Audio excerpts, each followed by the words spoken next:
Hey, how you going? Hey, how are you? Good, yourself? Good. Get some donuts. Donuts. Get your seatbelt on. Safety first. Safety first. How's it going?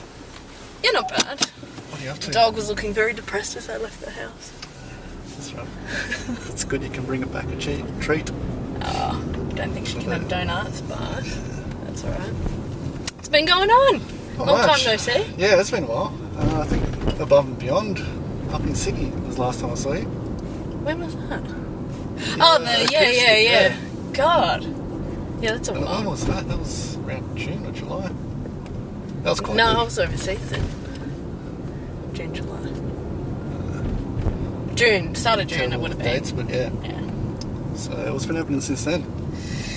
Well, I went overseas. Yeah, are you going back over again soon, aren't you? I don't know. Well, I'm going to Argentina. Yeah. That's in February, which is exciting. I'm excited for that. You must have done a good job. Called you back. I know, right? No, it was awesome. But yeah, so I'm really excited for that. Not looking forward to the flight though. So where'd you actually fly into? Do you go LA and then down, or is it... Nah, this trip I'm doing Melbourne, Auckland, Buenos Aires. Oh, okay. Last one I did, it was horrible. I did Melbourne, Sydney, Chile, Buenos Aires. And that was so long. But you stayed over for a while, didn't you? It was like... Yeah, I was in Buenos Aires for like a week, and then I went to Barbados for another week, but I was sick the whole time in Barbados with Not gastro. gastro. Oh. Barley belly, eh? Oh, it was horrible. I don't know if I got it from the plane, like eating the plane food. Yeah.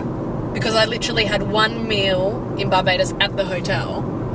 So unless it was a burger, unless the meat was bad. But I mean, it was like it was a resort, so... Yeah, generally hotels are pretty safe, right? Yeah. Once you get down street level, you're kind of risking it a bit. Yeah. But other than that, yeah. So, back to July, August. I played in Germany. Yep. With Ali and Filler, Darren Porter and Sean Tyers, which was cool. So, trans down South America, they're saying it's huge, like Mexico, Argentina. Yeah, well, I've heard Mexico is really good. Argentina's amazing.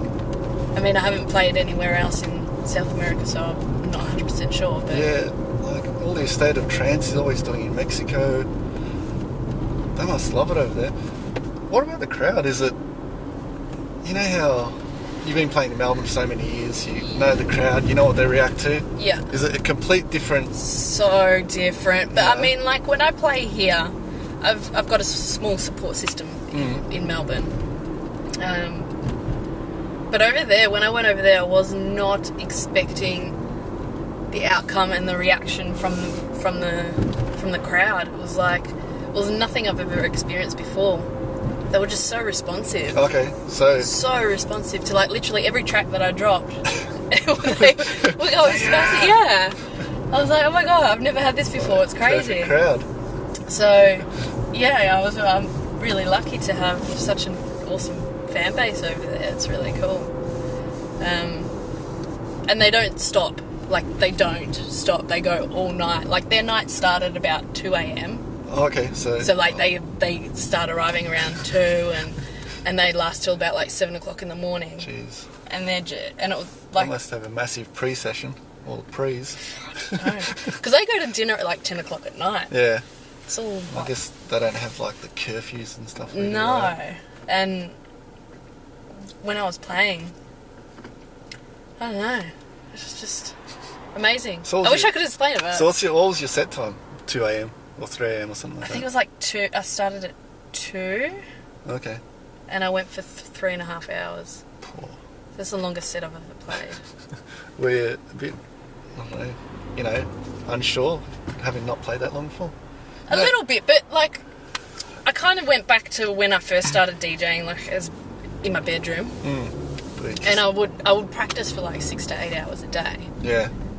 And so I don't know, I guess I kind of went back to there and was like, what kind of flow can I do? And Yeah. all that kind of stuff. So I guess you got, with the 1 hour set time, you just got your best 10, 12 tracks. Yeah. So with more 3 hours, you can put those ones that you're like, yeah, I really like this track, but you still have the same problem. Like I found I was going through tracks, I'm like, oh, I really want to play this, but do you know? Yeah, absolutely. Like there's so many tracks that you wish you could play, and I was like, oh god, I want to keep playing, because I went overtime. Okay. So One of those DJs said, nah, not moving. I was like, oops, just a couple more songs. What about Europe and South America, Australia? Very different crowds? Yeah. Well, Europe, when I played in like Prague, was a couple of years ago when I played in Prague. They were awesome. They were so into it. It was a smaller crowd. I think it was like maybe 180 people or something. But their passion, like in Prague, you could just tell all over the faces. I went to, awesome. Last year when we were in Europe, went to Electronic Family up in Holland. Oh, yeah. And I found the crowd was just so much different, a lot more mature, a lot older. Yeah. Whereas here, I don't know, I think it's more of the younger. Over 30s, they're kind of, I don't know, settled down or whatever. Yeah. But yeah. They pop out every now and then, which is good. Yeah, absolutely. It's good to see their faces, but I think, yeah, it's much more younger dominated here, I think. We need to get the oldies out. Like at Luminosity. Luminosity is an amazing festival, and it's like the age range is so different, but everyone's just on the same level. It's really like Lumi's awesome. I love it. It'd be so good if we could do like a beach festival down here, but you know what? When I was with Transgression, I really wanted to do that. How would you get permits and all that sort of stuff? It's the permits, exactly. There's so much work to go into it, and the funds, especially to get a whole bunch of art like what Lumi does, because they're all based in Europe, so it's really easy.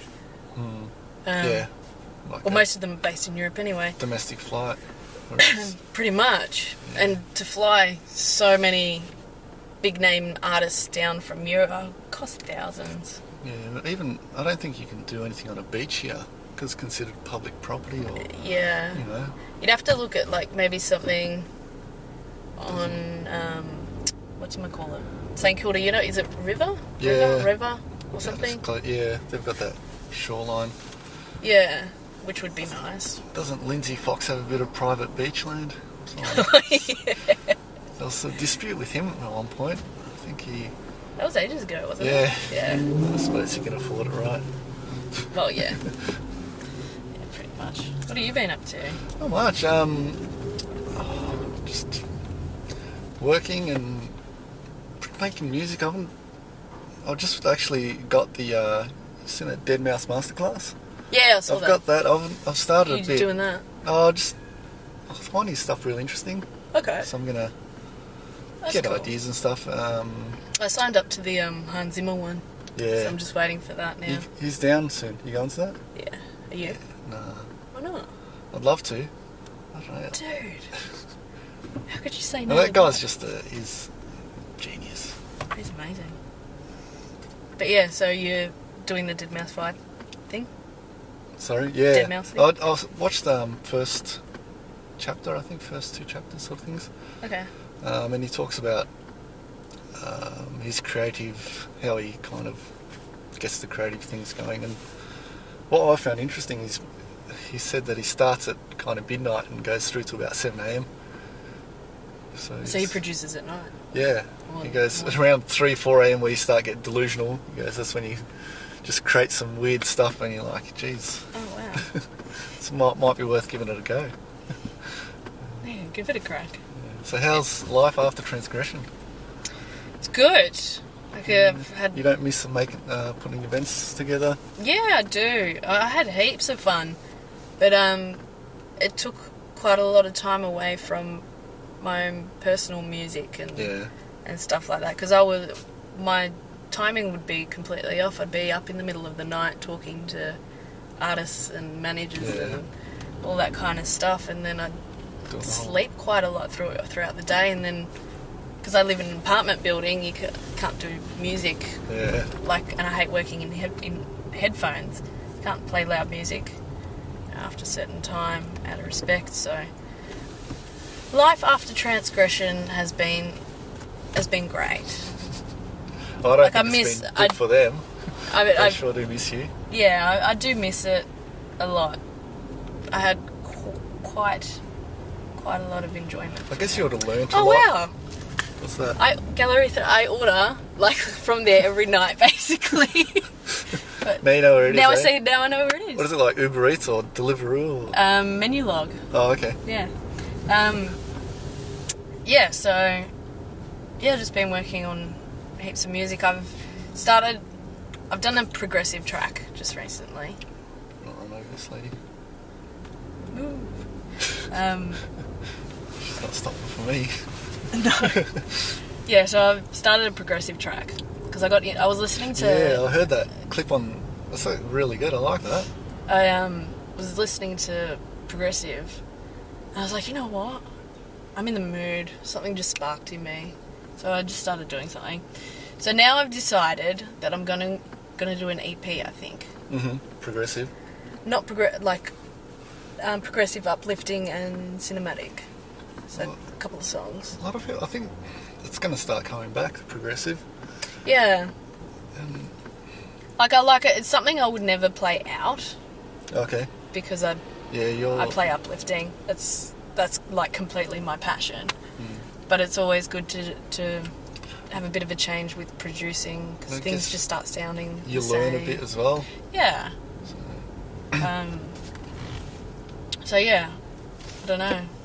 You never know, might make you into a progressive sensation. Start playing prog. Wouldn't go that far, but look, you never know. I enjoy uplifting too much, but I've contacted a label to see if they're interested in releasing the EP, and I've got a reply, which is good. So we'll see where that goes from there. Hopefully next year sometime. How do you go about contacting labels? You just kind of start at one, just work your way down until someone takes it, or do you kind of got your regulars that you say, hey, we got this? Well, I mostly sign with Extrema, and they're like an awesome fan, like Manuela, so they're awesome to be a part of. They do prog? No. Not that I've heard. I don't believe so. But that's okay. Extrema Deep. Extrema Deep. Every other label. There you go, Manny. There's a thing for you, Extrema Deep. Or put a colour to it, right? Yeah.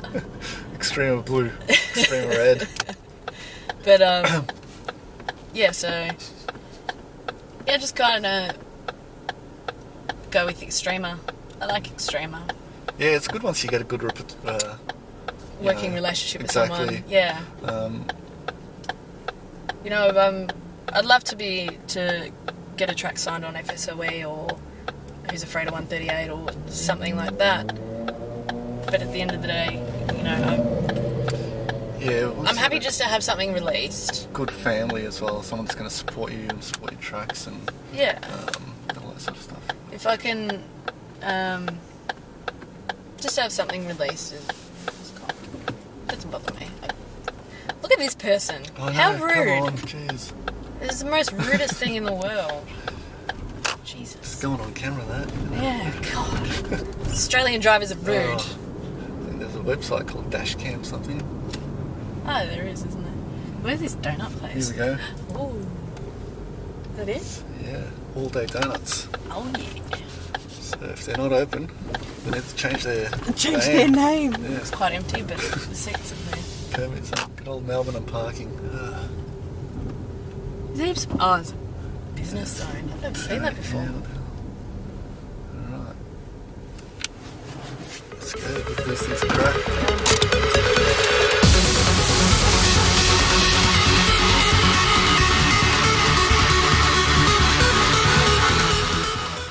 So we're doing competition.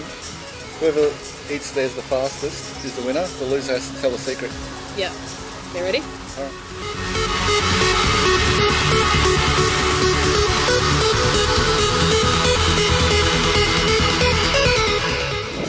Okay, my secret that I think people wouldn't notice about me.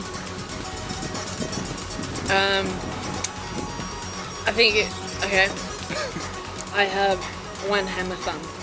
Do you know what a hammer? No. No? What is a hammer thumb? So it's a bigger thumb than the other thumb. Oh, jeez. Everyone can have a look. There you go. There's a secret about me. Not very often you look at thumbs. No. There you go. Didn't get a ticket, so that's good. Yeah. Well, none of the machines worked anyway, so... Yeah, mine's missing. So yeah. that's always good. What do you think of those donuts? They were really nice. Mine had, because I got the strawberry cheesecake, and mine had, like, the cheesecake... Oh, the filling? Filling in it, yeah.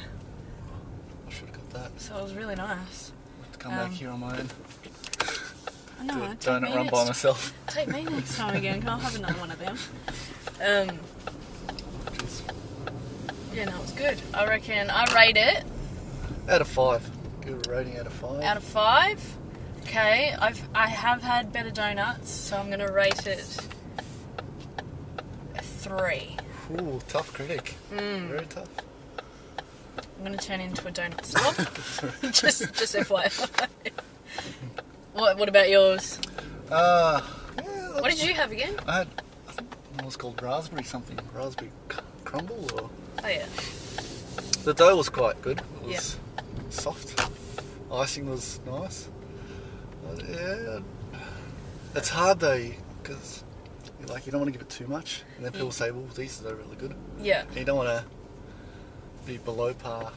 I'm pushing between 3.5 and a 4. 3.5 and 4? Yeah. Okay, So interesting. 3.75. I'll be interested to watch your other ones and see where else you go. I'll be like, I'm going there. I did have this big... I have a craving for donuts every now and then, so I'll be like, have a look, see where these donuts are, and that's how I got this idea for this. Just because you have donut cravings? Yeah. It's like when girls are pregnant and they have these cravings, a male version, I don't know if there is such a thing, but... Oh, look, just... Ahmet cravings. So we were booked for Sydney, remember that? What? Remember we got booked for Sydney together? Yeah. And Yeah. No, it's... these things happen, I guess. I mean, and there was a big push for support your local. And it's great to get support, but I think it's like a business. If you're not providing a service that someone wants, you can't force it. No, exactly right. So I think, do we need to change our mentality as artists, or does the promoter need to have a different advertising structure? Or because you see there's nights like R&B nights or night with any music and they're absolutely packed. And they're charging more than what a trance night charge. So I don't know. I mean, whenever we wanted to do like local nights and that, I always said no to them. It's just hard to get people to come. Yeah. I don't know what it is. I don't know. I think we're just so spoiled with international artists that when like a local lineup gets announced, there is support. There's been a couple of local nights that have had great support, but I think the marketing behind it has also been really good. Yeah. But I think, it's just like this year we basically got spoiled every single weekend or every second weekend, once a month with big events. Like, people just don't have the money to splurge. Yeah, I've I even guess for seen the locals, on I'm not sure. Facebook, I think there was a local event announced and someone posted on there saying, oh, there's no internationals, why would I go? And I was like, your local is probably just as good, if Yeah, I don't not think better. people see it like that, though. Yeah. I'm not too sure. So I don't know if we got to change our own mentality or... Maybe. I don't know. I don't know. Or educate people. It's a tough problem. It's not a problem, but trying to get support from your own sort of town. Yeah, I've kind of gone on the what we were talking about during coffee and our donut. I've kind of gone on the last couple of months. I was like really unmotivated. Like Yeah. ever since I think the Sydney show got cancelled, just my motivation just went. And I was like, not just because of that, but you know, I had a lot of personal things going on as well. But I was becoming quite depressed, and whenever I tried to produce something, like I just hated it, and I was losing interest, and I just kept like, you get lost in your own thoughts of thinking like, what if this person doesn't like it? What if that person doesn't like it? What if this isn't good enough? What if I'm not good enough? And you like go through all these, all these horrible thoughts, and you kind of lose yourself in it all. So for the last couple of months, I've just been like battling with that, and I think maybe a couple of the days, 3 days ago or whatever, I just had this like click of the switch in my head, and I was like, you know what? I just don't care. Yeah. If you love my music, awesome. If you don't like it, that's okay. You know, if you like what I'm doing, or if you like my sets, awesome. If you don't like them, that's okay. Not for you. Yeah. Yeah, I'm sick of, you know, trying to make myself to please everyone, because you can't. In this industry, you can't please everyone. Yeah, I think. And I think what you need to, well, not advice, but do what you love, and eventually people are going to jump on the bandwagon. You know, so if you build it, they'll come. Yeah. You know, it's like any other thing. There's... Because I was like making... Like I was in the studio trying to produce that, and I was just forcing it. It was so forced. And that's why I haven't released anything for like ages. Because everything was... It was like a job rather than... Yeah, rather than my... Passion and what's in my heart and stuff. And now I've gotten that back, so... All I do is just do music, and I'm enjoying it again, and it's fun again, and yeah, I think it's really important for people, like if they're struggling with, you know, why aren't I getting booked, or why aren't I getting the support I feel I should be getting, or you know, all this kind of stuff. You need to stop doing that, I think. You see other people really kicking ass, and you're like, oh, I can do something just as good. Why aren't I getting the same sort of response? Yeah. And that kind of demoralises you as well. Yeah, I think it does, yeah. Yeah. But yeah, I think it's important to stop caring so much of what other people think of you. I reckon. Because I'm much happier now. There you go. I'm much happier in what I'm doing. So. Free advice from Pinkque, just in time.